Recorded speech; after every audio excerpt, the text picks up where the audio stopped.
좋은 아침입니다. 마태복음 17장 22절에서 27절 말씀 보겠습니다. 22절 갈릴리에 모일 때에 예수께서 제자들에게 이르시되 인자가 장차 사람들의 손에 넘겨져 23절 죽임을 당하고 제3일에 살아나리라 하시니 제자들이 매우 근심하더라. 예수님께서 자신의 죽으심과 부활에 대해서 두 번째로 제자들에게 정확하게 예고하고 있는 장면입니다.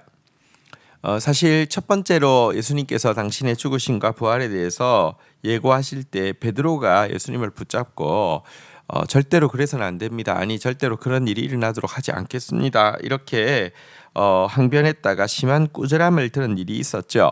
그래서 이번에 예수님께서 당신의 죽으심과 부활에 대해서 두 번째 이야기할 때는 아무도 나서서 그것을 제지하려는 제자는 없었습니다. 하지만 여전히 그들은 이 말씀을 마음으로 받아들이고 있지는 않았습니다.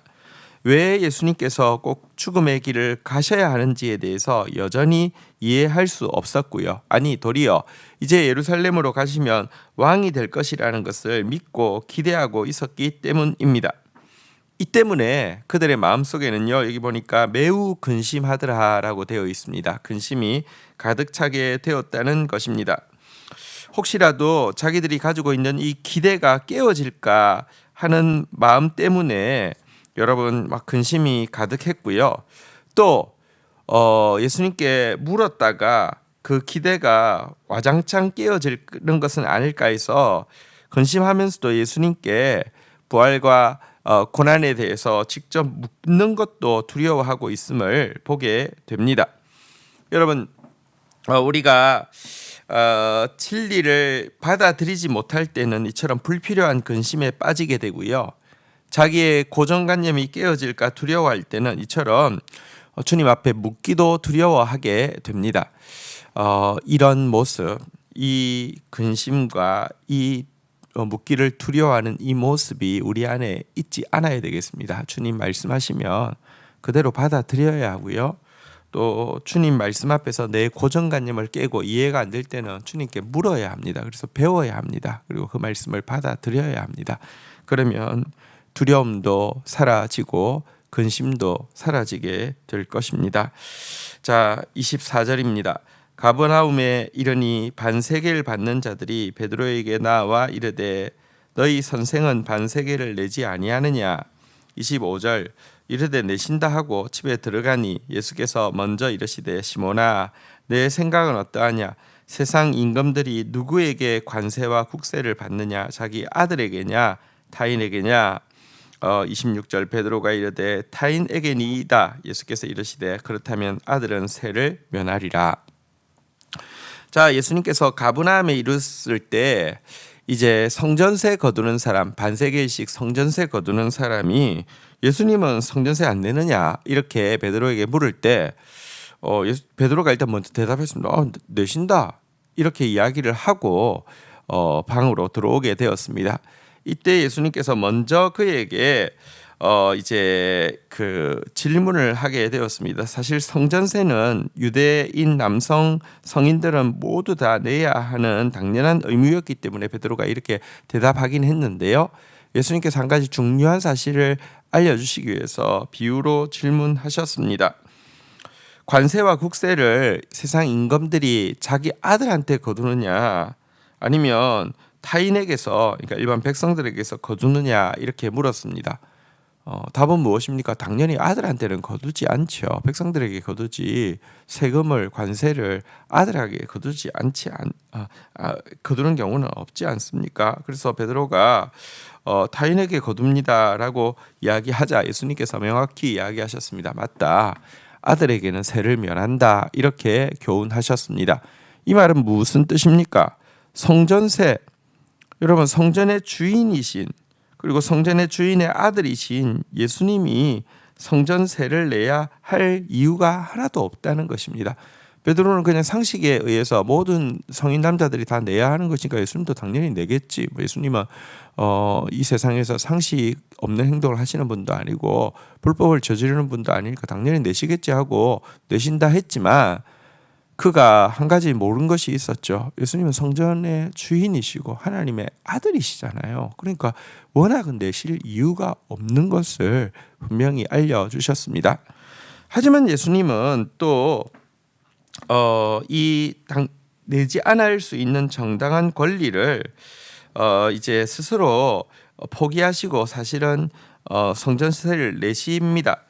왜냐고 하면요, 당신이 아직 누구인지 잘 모르는 사람들로 하여금 이 일로 성전세 안 내는 일로 인하여서 실족하게 하지 않도록 하기 위함입니다.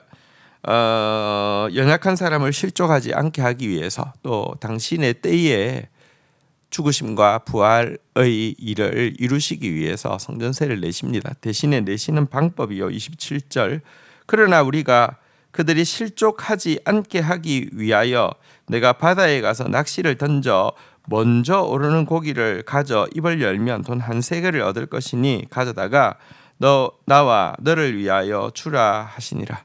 예수님께서요 베드로에게 이야기하십니다. 바로 앞에 가버나움 바로 앞에 바닷가거든요. 바닷가 바로 앞에 있는 동네입니다. 지금 가서 낚시를 한 대 탁 던져서 처음 딱 걸리는 고기에다가 입을 열면은 한 세겔이 있을 것이다. 그러니까 너 반 세겔, 나 반 세겔 해서 성전세 내고 오라. 이렇게 이야기를 하셨습니다. 이것은 베드로에게 예수님이 성전의 주인이라고 말씀하셨는데요. 사실은 바닷속에 있는 수많은 물고기의 주인이심과 여러분 바닷속에 있는 수많은 물고기 중에서 하나가 한 세겔을 물고 있는데요. 그 하나가 바로 처음 던지자마자 걸리게 하신다는 것은 여러분 이건 정말로 주님께서 모든 물고기의 주인이실 뿐만 아니라 모든 물고기가 그분의 명령에 의해서 움직이지 않으면 결코 불가능한 일입니다. 물고기가 우연히 동전을 하나 물고 있을 확률은 있지만 그 물고기가 베드로가 던지는 그 낚시에 처음에 걸릴 확률은 얼마나 되겠습니까? 주님께서 베드로에게 분명히 자신이 성전의 주인일 뿐 아니라 만물의 주인이심도 분명히 보여주면서 그의 믿음을 고쳐주고 있는 장면을 보게 됩니다. 예수님은 만물의 주인이 되시고 성전의 주인이 되시는 분이십니다. 그렇지만 예수님은 동시에 가장 연약한 자 한 사람 실족하는 것도 원치 않으시고요. 아니 그 한 사람 구원하시기 위해서 죽으심과 부활을 경험하시는 분이십니다. 그분의 모든 말씀을 받아들임으로 말미암아 두려움이 사라지고 또 근심이 사라지는 저와 여러분들이 되기를 축복합니다. 주신 말씀 붙잡고 기도하며 나가도록 하겠습니다. 주님, 우리를 구원하시기 위해서 당신의 죽으심과 부활이 반드시 필요하지만 가장 가까이 있는 제자들이 이 말씀을 조금도 이해하지 못하고 받아들이지 못함으로 근심하고 기대가 깨어질까 봐서 묻지도 못하고 있는 모습을 보게 됩니다. 하나님, 오늘도 우리가 하나님 말씀 앞에서 온전히 받아들임으로 말미암아 근심이 사라지고 또 이해되지 않는 부분에 대해서 언제든지 열린 마음으로 물음으로 말미암아 두려움이 사라지는 저희들 되어질 수 있도록 은총을 베풀어 주시기를 원합니다.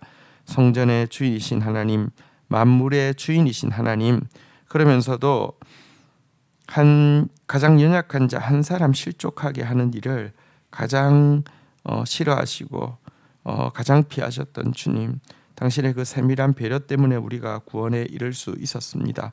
감사하고 찬양하고 경배합니다. 오늘도 만유의 주인이신 사랑의 주님 앞에서 가장 기쁨으로 또 가장 겸손함으로 서서 듣고 또 고침받고 새롭게 되는 저희들 되게 하여 주옵소서. 예수님의 이름으로 기도 올립니다. 아멘.